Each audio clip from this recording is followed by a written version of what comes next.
Welcome to the Cycle Starters podcast. I'm your host, Heather Rebecca Wilson, and today I am so thrilled to be joined by Hannah Eko, an incredible author, editor, and book coach who's making waves in the literary world. Hannah is the high priestess of the Lit Club, a revolutionary space where cannabis, art, and healing intersect. As a Nigerian-American writer and creative guide, Hannah helps artists and visionaries tap into their power through storytelling and radical self-expression. Her work has been featured in BuzzFeed, Bust, and numerous other publications, and she's received prestigious fellowships and grants for her contributions to literature and the arts.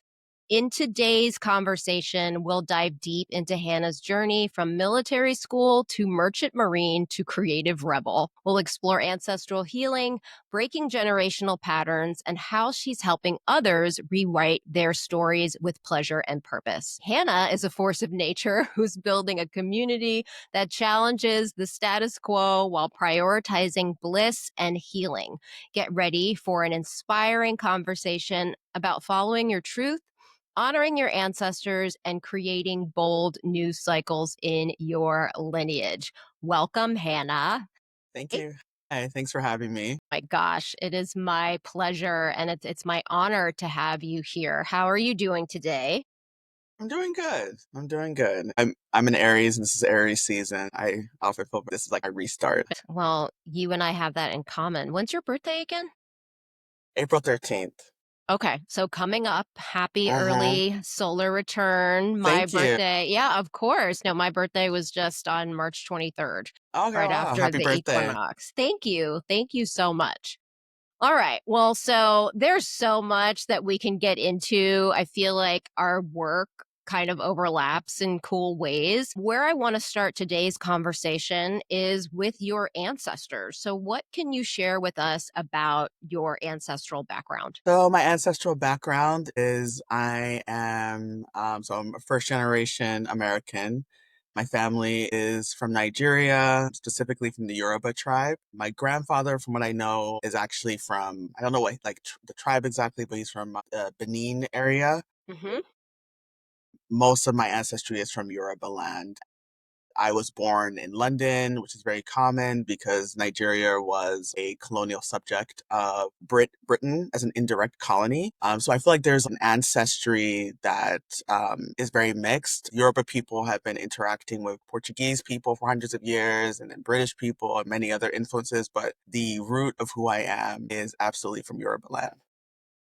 I love it. Thank you for sharing that. And we also have that in common. So I think I told you when we had Uh-huh. lunch a few weeks ago that I'm like 17% Nigerian. And actually, Benin came up in my ancestry report. So Uh-huh. I love that. I like Yeah. to connect with other Nigerian sisters. So, Mhm. yeah, that's really cool and that warms my heart. All right. Well, so I'm curious, when did this concept of ancestral healing even enter your consciousness? Like, when did you realize, oh, this is a thing, right? I've inherited some patterns and I'm actually capable of dissolving them and starting new cycles? I would say that I think it was always kind of a tendril. I could see that that was a common inheritance, or you are just inheriting things when we talk about people who look alike and you're just like this person. So I think that was always in my mindset, like knowing there are many ways I'm very much like my mother and my father. I have some in Aries, and then my moon is in Gemini, and my mom is a Gemini, and my dad's in Aries. So I can absolutely feel their patterns within me. But I think it really came into being as far as understanding an ancestral inheritance and healing when I started to do a lot of mother wound work.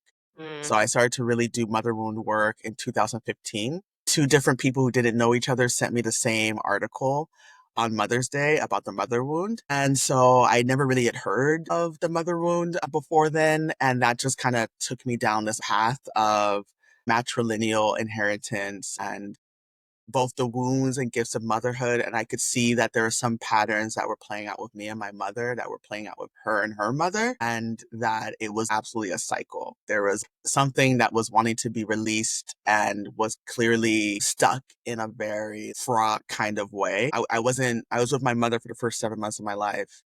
And then I was in a informal foster care system called farming. And this is where like African children or African diasporic children, mainly Nigerian, they would be temporarily taken care of by like British white people Mm. while your parents were going to school or getting work in the UK. And I think it was both a combination of the village model that everyone raises this child, but also just having the child assimilate into English society. So I was there for the first 4 years of my life with a nanny. And so when I was reunited with my mom, when I was 4, I didn't really like know her very much. So I think that really instigated and intensified a lot of our conflict. And it was a very tough reunification.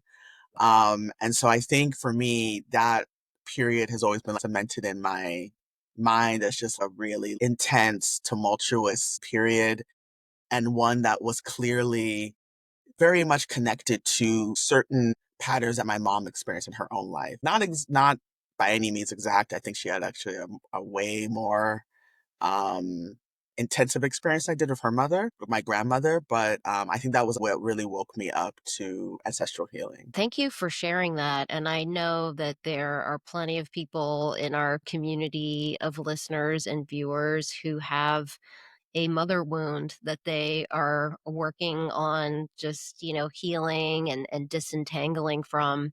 So, yeah, I really appreciate you sharing that. Is your mother still around?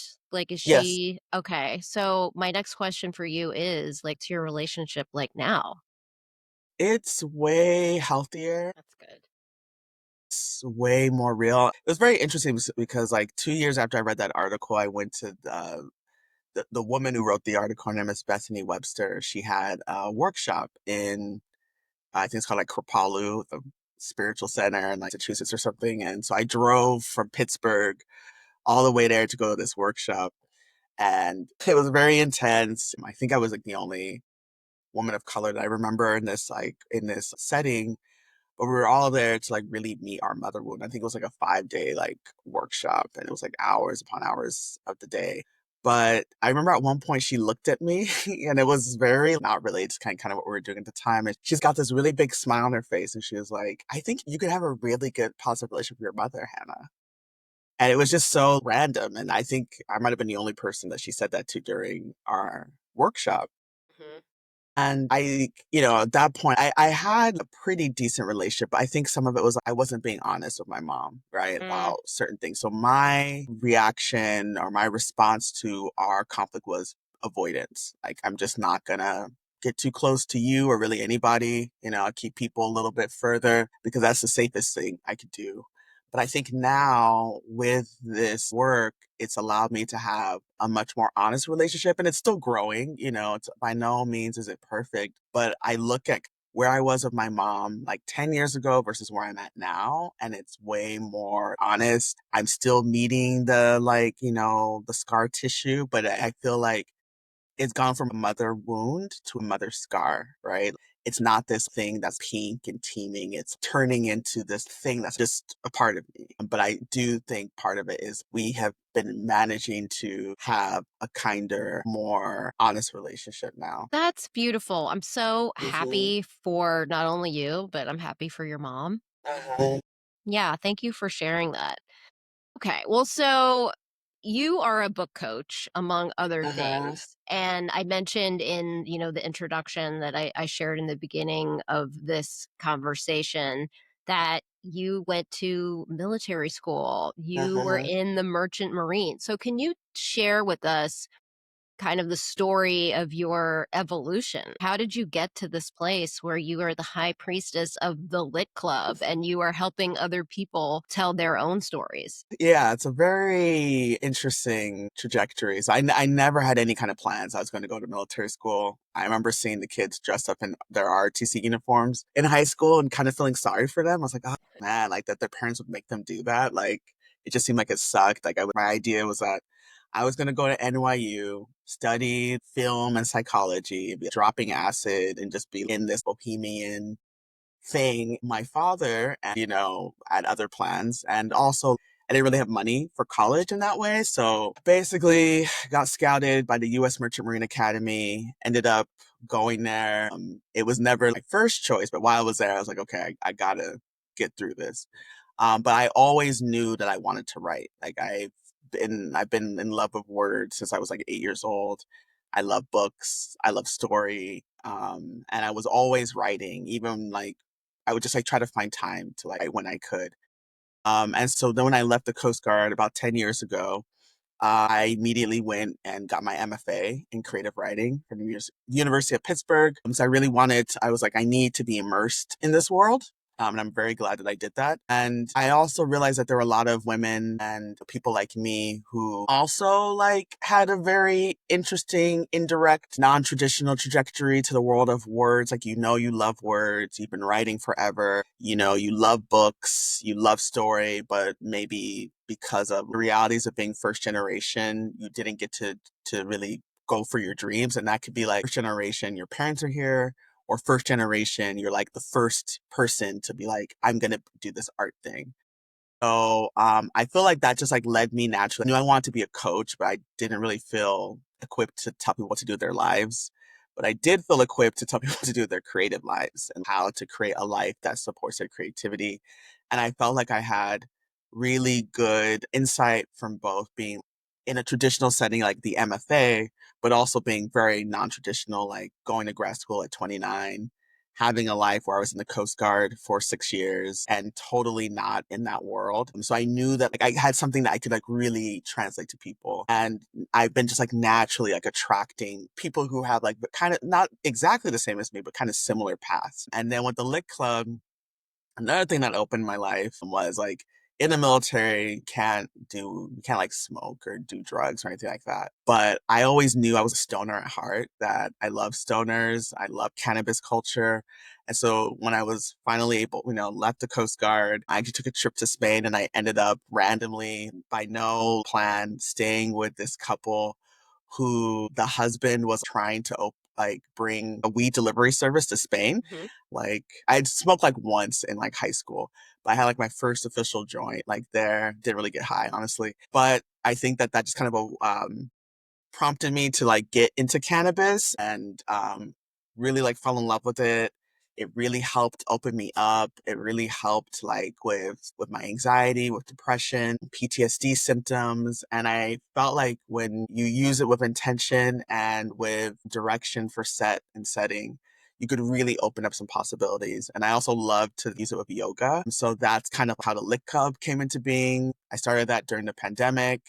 It was only online and, like, all my friends showed up, which was really beautiful. And now I'm just like out in the world with it, like just trying to, basically bringing two things I really love together. So bringing the weed and bringing books into one synergy. I love this so much. I think this is so cool. I used to hide the fact that I have really engaged with plant medicine regularly to support me on my ancestral healing journey. And definitely, cannabis has been one of my super solid plant allies along the way. I will, if I'm going to be completely honest, there was a period of time where I was not in right relationship with it, but I'm not in that place anymore. It's definitely helping me with some perimenopause symptoms. I will definitely share that. But tell me more about your relationship with cannabis. How would you describe that relationship beyond what you just shared? I guess I would say right now I'm actually on what I call a lit free Lent. So I haven't had any cannabis since the 5th of March. And I'm trying to do that every Lent just to kind of refresh my relationship to it. But I would say for me, I think about it very much like what you said. It's like an ally. I find it very interesting that it's female. It's only the female seeds that we smoke. The Yeah. male seeds are basically not useless, but they're not really used for like any kind of ingestion. And so I kind of see it as she's like my friend and, and it's like a relationship. So for me, I think about her like in the relationships, like three main like categories or stages in my life. So she's my creative partner.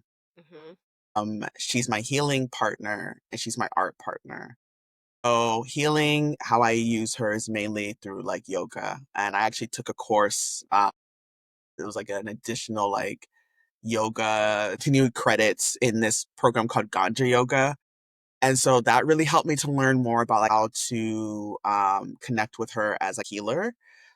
And so I'm very intentional about when I can be, because sometimes it's like also about money and access too. Yeah. But I'm very intentional. Like I know that there's a lot of issues with cannabis as far as like the legality and there's still criminalization, there's still stigma. But I really try to support legal cannabis because they tend to have, not always, but they tend to sometimes have like more positive relationships with like the plant, Hmm. as far as like, what the plant is doing. And sometimes they have like, there's a lot of knowledge. So you can find like some really cool bud tenders who really understand how like work with the plant. So I'm very intentional about using it there, like for healing. And so always kind of experimenting. One thing I like to pay attention to is when I first take an inhalation, typically that's how I use it, is smoking. I'm like, what do I feel? What's my first urge? Like, what do I want to do? Because sometimes some weed, it's like I want to dance. Immediately, I'm like, oh, where are my headphones? Like, I want to dance. And for some weed, it's like I immediately start to stretch. For some weed, I feel like I want to make something. For some weed, I just want to like sit and like just think. And I Hmm. love to think. I love to be in the mind. So I kind of look at it like that. And I start to kind of learn the strains and what they elicit. So she's also a creative partner. Whenever I hold my lit club sessions, we always start out with a writing activity with the weed, and the weed is always paired with a book. So we recently read Night Bitch by Rachel Yoder. I was really looking for the strain Mother's Milk, but it's really rare and I couldn't find it anywhere, unfortunately. But I did find this other strain called Chemdog.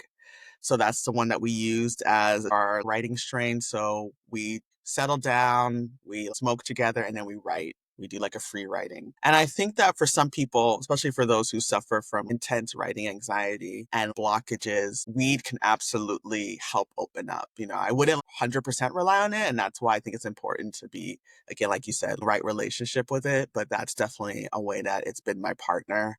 And just for fun, like I just think that, I mean, the thing that's hard is she's a very generous friend, right? Yeah. So, sometimes you're like, ooh, I want to make this experience more interesting or more intriguing. And she can do that all the time. So I definitely I loved to do it with other people.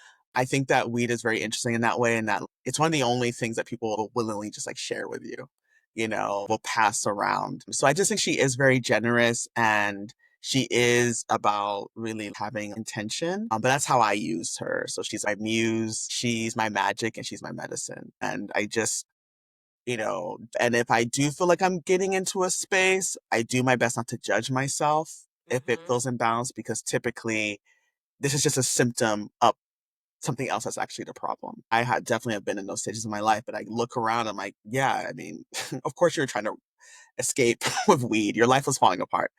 And then typically I noticed that once I started to integrate it into my yoga practice, a lot of those ways I was using it just naturally just started to like fall away. I wasn't using it in this like escapist way. So yeah.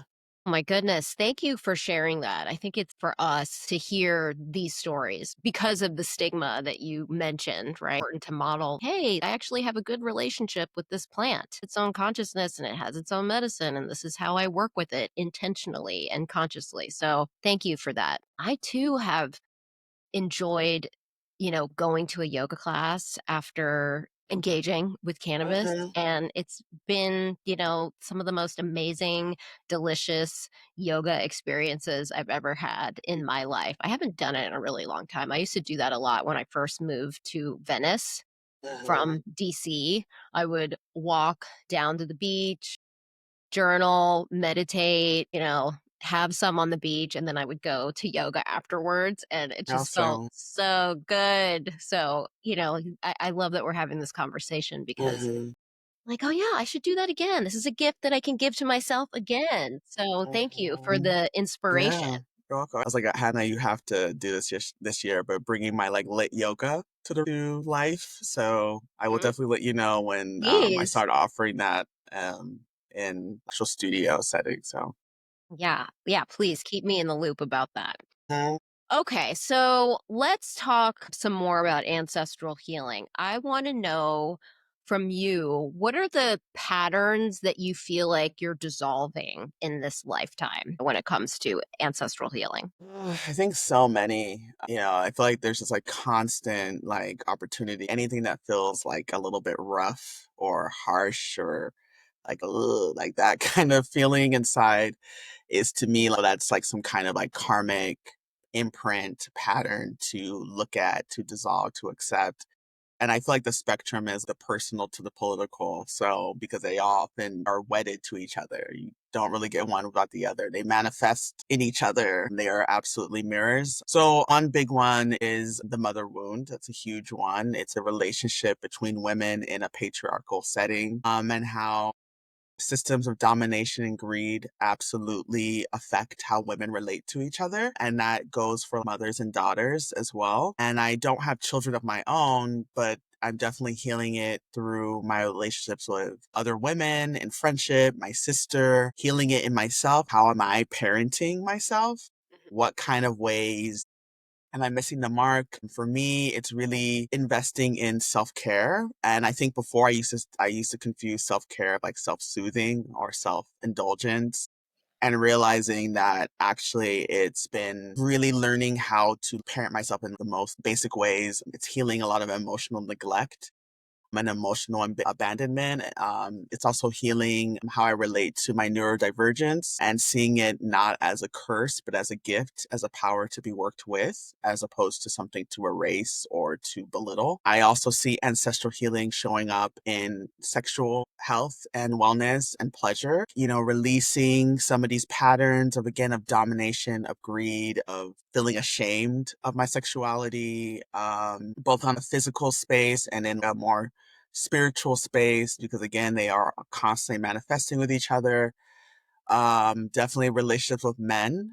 That's definitely a big one for me. Yeah, like I detest misogyny and I detest how deeply this world is built on sexism and misogyny and gender-based like violence and abandonment and degradation of the feminine, especially the Black feminine. I think that until we come into right relationship with this earth and with the ancestors who birthed this earth, who started this human enterprise that we know of, we will never find peace. And that is something that's actually written in one of my favorite Yoruba deities that I feel a kinship to, who is Oshun. Her story is continually about if you continue to ignore the feminine, you're not going to have a happy world. You will never have a complete world. So that's a big one. And just kind of seeing how that manifests in my personal life, but also my political movement, that I want to support all the things that are going to make Oshun happy. And Oshun is tied to fresh water. So I want to support water conservation. I want to support conserving and being friendly to our waters, across the waters. And that's why, even though I didn't want to, like my dream was never military school, I do find it very interesting that of all the places I went to, it was the Merchant Marine Academy and the Coast Guard, which our mission is to protect the waterways. And I was always stationed next to rivers. And so, I think that there is some connection to that about being a guardian of our waters. So that feels very much like an ancestral remembering. And also, I think a big one for me as a first generation American is to just constantly remind myself that this whole enterprise in the United States, like my identity as a Black woman, as an African diasporic woman, did not start with white supremacy, did not start with slavery, and to heal the divides that exist between Black people, which existed before white people came to Africa. So I Right. think that there's this erroneous idea that like Africa was this paradise before white people showed up. And it's not true. White people fucked up like a lot, you know, Yeah. Yes. like deeply. Any of us can see that. But we had divisions, right? We had outcasts, we had hierarchies. Whether we had a more democratic republic or more monarch or more religious based, we as human beings, unfortunately, we are very good at othering people, creating systems of domination and greed. So I think there are times that I felt as a first generation Black woman and a Nigerian, I didn't really know my place because I didn't grow up in Nigeria like my parents. I don't have that identity. But then the American identity here is very much rooted in a Black American descendants of chattel, slavery, um, it's a very specific ancestry that I also don't have access to, even though I grew up around it. So I always felt kind of lost, didn't really know what my place was. But now I'm kind of thinking about it like maybe I'm supposed to be a bridge, and bridge to different groups. And it's okay that I don't fit perfectly into one. And that is also part of my ancestral healing because it's not the first time this has happened, right? African people have been arriving into this land for hundreds of years in many ways. So that's something I always remember is not to allow these divisions to divide me from myself or other Black people, but also not to hide. Because I think before I thought I had to hide my ancestry almost or like ignore it. And I feel like that's actually part of America's really deep pain is that they basically force people to forget who they are when they come to this land. It's like the land of amnesia. And I don't think that that's healthy. I understand that, your identity shifts and morphs and it is about your environment, but it really frightens me how distant and how negative even Black Americans can be towards Africa and how ignorant, especially since I've made so much effort to find commonality. That was a big hurt that I never knew how to like speak to, especially because it is obvious that Black American people have gone through atrocious and are still moving through atrocious like human violations. So, but I feel like that is actually part of my ancestral healing to speak honestly about my own legacy and my own experience. My goodness, you just dropped so much wisdom there.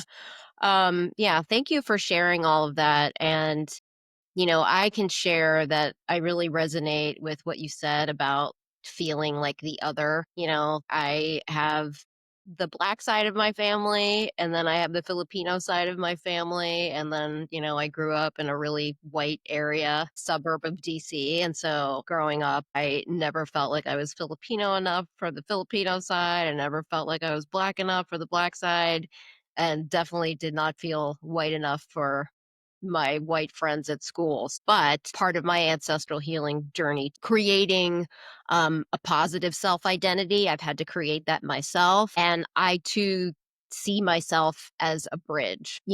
I mean, there's so many divisions, right? Collective divisions, divisions between people in the same communities, which leads me to my next question, which is how are you caring for yourself during these transformative times, these really, really challenging times? I was just talking to one of my book coaching clients today, and they brought up how they're an abolitionist, but they're rooted in this idea of making the erotic irresistible and love of life irresistible because when you love something, you want to protect it.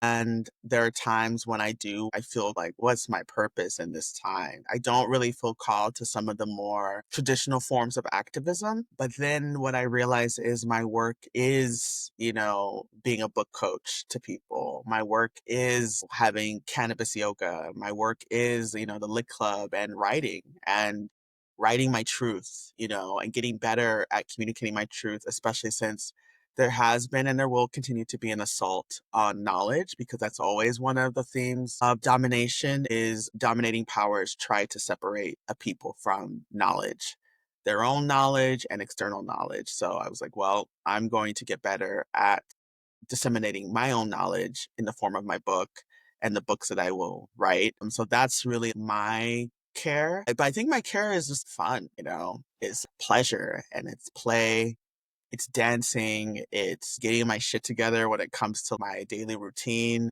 because that's been a struggle for me. And I realize like that's only going to open the doors more to what I want to do in the world. So that's basically my desires. I want to transform how I show up in my day to day so that I can like actually do this work on a sustainable basis. Beautiful. And I forgot to say that, when you were sharing that you really want to do the things that make Oshun happy and you want to protect the waters, you are head to toe covered in blue right now. Hmm. Blue braids, blue Yeah, eyeliner, yeah. blue top, blue nails. You are the Yeah. water. I love Yeah, it. thank you. Yeah, it's very interesting because I was always way more like purple and orange, but then blue started to come. Blue came into like this visualization I did like years ago, And I was like, blue? Like, it was so much blue. Like, it wasn't my thing, but it's starting to like, I guess, manifest in this way. So yeah. I love it. It suits Yeah. you. You Thank you you. look you look radiant. Okay. Well, so some people may not know that I have a monthly membership. It's called the Ancestral Healing Collective, and it's a sacred space that I've created for female-bodied cycle breakers, cycle starters to alchemize ancestral wounds into creative potential and shifts to higher consciousness, embody joy and spiritual gifts with pleasure and astrology as transformative medicine. So I love everything you've been sharing about play and pleasure and eros. And I want to steer the conversation towards some astrology now. You Hmm. already shared your sun sign. Hmm. You shared that your moon is in Gemini. Hmm. What is your rising sign, if you don't mind sharing? Could you guess? What would you guess? I'm always curious if it comes through. Is it Leo? No, What is it? it is an Aquarius. Oh, well, okay. That should be obvious then. Okay. Yeah. All right. All right. So Aries sun, cardinal fire, Gemini moon, that's Hmm. mutable air, and then your rising is Aquarius fixed air. Okay. So there's a Hmm. lot of air in Yes. your Yeah. big three, which Hmm. makes perfect sense Hmm. because you are super smart. You are a writer. You are a mentor to other writers. Hmm. I love that. Okay. Well, so where do I want to go with this? So let's talk about the Gemini moon. In Western tropical astrology and in life path astrology, which was like the first school of astrology that I went through, the moon represents our emotions, our emotional core, our emotional inheritance, insofar as it's like our ancestral wounds and the gifts that our ancestors gave us. And so, with Gemini being mutable air, and air being our thoughts, consciousness, our beliefs, our communication, would you say that writing and speaking and communicating are a big part of your emotional processing? Absolutely. Yeah. I never understood the stigma against like therapy. 'Cause I'd be like, why wouldn't you want to like talk? Doesn't everyone like talk about their feelings all the time? And it's like, no, actually, people don't. But yes, it's been tricky. I did not always love my Gemini moons. I felt very like, just all over, but I think I'm starting to find like, okay, the wind. It's like that Toni Morrison quote where she's like, when you surrender to the wind, you can ride it, you know? And it's like, okay, where are my winds leading me to? And how do I create that safety? But yes, that's absolutely very true for me. The shadow side of Gemini is being too much in your head, Hmm. right? Can you relate to that at all? Yes, yeah. It's only recently that I'm like, oh wow, I'm of Earth. I know it sounds really wild, but I literally was just like, oh wow, because it just felt like my mind was my grounding space, which if I'm not in a great space, was not probably the best space to be. But now I feel so much more tactile and Mhm. like tangible, and I feel like that always there's like a download that happens like physically when definitely nature anything around Earth and the elements, but also whenever I go to Nigeria. I've only been there twice, but I went in December and I feel like every time I come back, I just have this sense of being of this earth. I just feel way more rooted. It's actually typically kind of chaotic where I'm in Nigeria, but there's something about it that also roots me at the same time. So, That's beautiful. You're inspiring me. I definitely need mhm, to do an ancestral reclamation trip to mhm, Nigeria. And my husband also has Nigerian ancestry. So I think it'll be mhm. really powerful for us to go together. I may need to hit you up for some, places to go and Yeah, for things sure. to do and, Yes. restaurants to visit and whatnot. Mhm. So yeah, thank you for inspiring me. All right. Well, I'm glad to hear that you're engaging with cannabis, that you're doing the yoga, that, play and pleasure are important to you because I do think that helps that Gemini moon not get stuck in the head Mhm. because I Mhm. think that's probably the default for you, Mhm. right? Your mind is very alive, it's very active, so it's Mhm. like the comfort zone. Yes. So I love that. I love that cannabis is in your life, yoga's in your life, all the things, because it just kind of like, whew, brings you back down into the body, Mhm. brings you back down to earth, because this can be like a prison, Yes. spinning round and round and round, Yes. Yes. Okay. Well, so yeah, I should have guessed you were an Aquarius rising. I think you told me at one point and I forgot. Mhm. But Mhm. so your rising sign in Western tropical astrology and life path astrology is your perception of reality. It's the vehicle for your divine mission. And oftentimes people can have their rising sign qualities in their blind spot. They're only focused on their sun sign, and that's like where Mhm. you shine. Mhm. Your sun sign is Aries, cardinal Mhm. fire. I'm right there with you. So, we initiate things. We're natural born leaders. We're courageous. We take chances. We can take risks like better Mhm. than anybody else. But this Aquarius rising is so interesting to me. So, Aquarius is fixed air.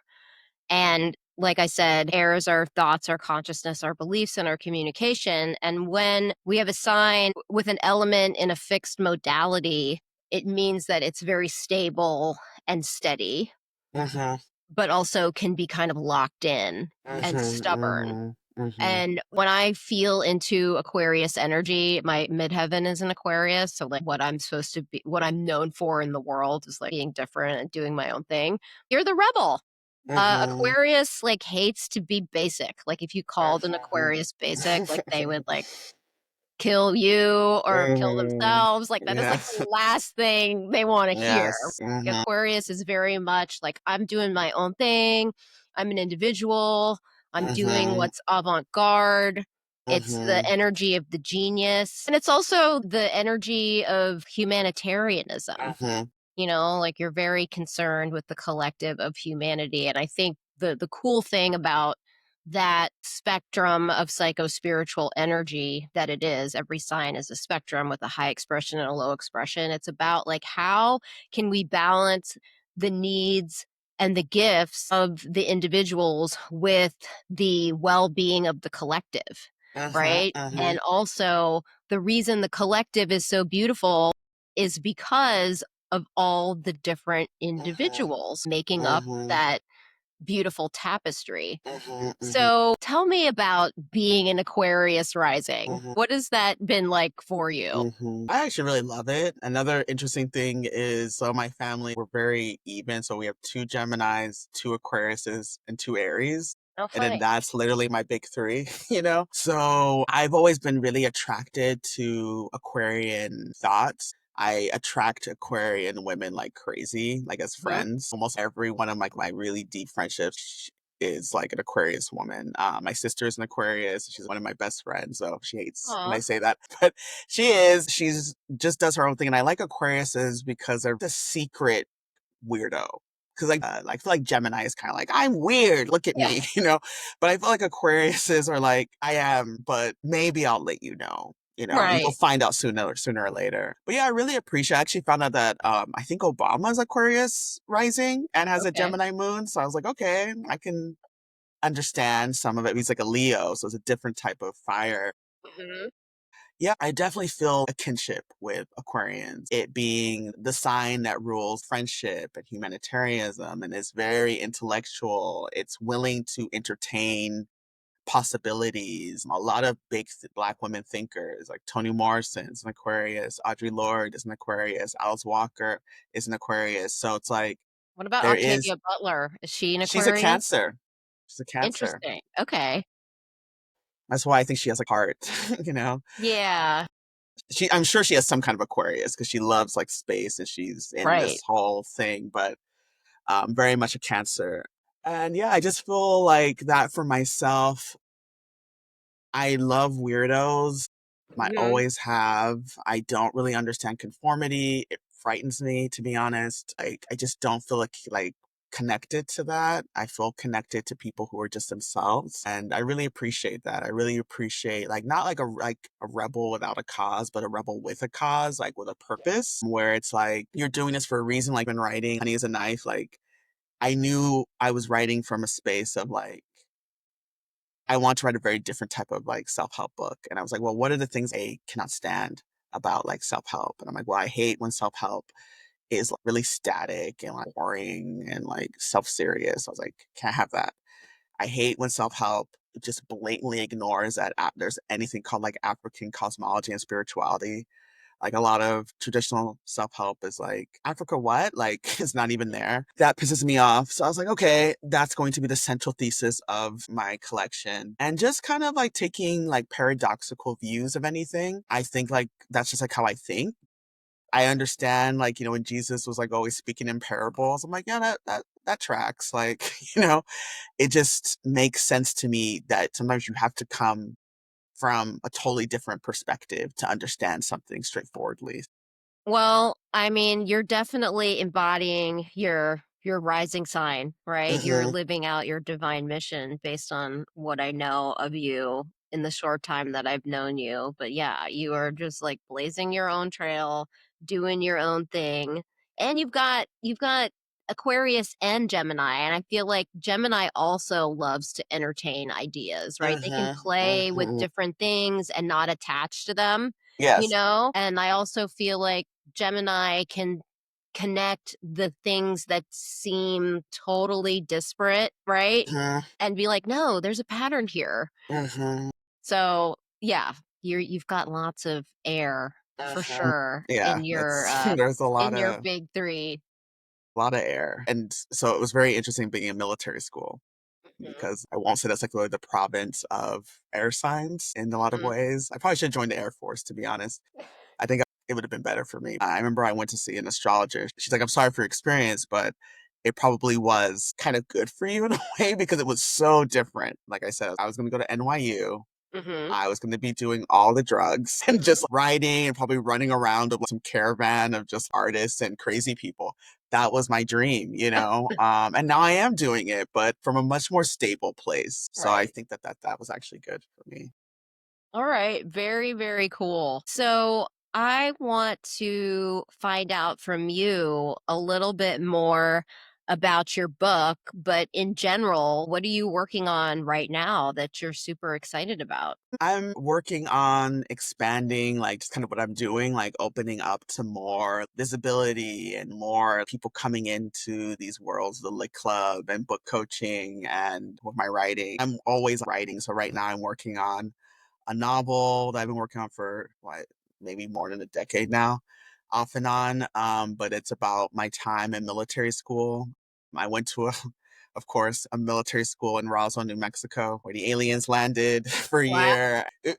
To this day, that was like over 20, yeah, 20 years ago. Still very formative. And so that's what I'm working on now is like my coming of age novel. And I am also just writing and allowing the spirit to guide me.